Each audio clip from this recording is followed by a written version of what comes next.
Sinigundahan na ni VP Sara ang testimonya ng Senate Resource Person na si Orly Gutesa laban sa mga kongresistang dawit umano sa flood control scandal.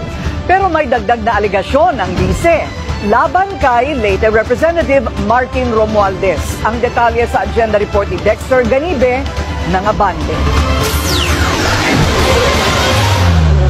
Hindi na nagpaligoy-ligoy pa si Vice President Sara Duterte sa ibinunyag ni Orly Gutesa na may kinalaman sa flood control scandal sina Congressman Zaldico at dating House Speaker Martin Romualdez.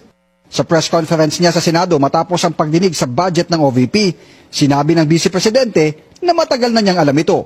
Pero ngayon lang siya lumabas in public dahil merong witness na nagsabi na siya mismo ang nagdadala nung mga suitcases na yon. Hindi siya odd for Martin Romualdez because he was already involved in heavy luggages doon sa Okada case. Pero may pasabog pa ang VP laban sa dating speaker dahil hindi lang kanya sa flood control scandal ang mga perang inihahatid sa bahay ng mambabatas. Hindi lang sa flood control, ma'am, pati sa sa illegal gambling. Tumatanggap sila.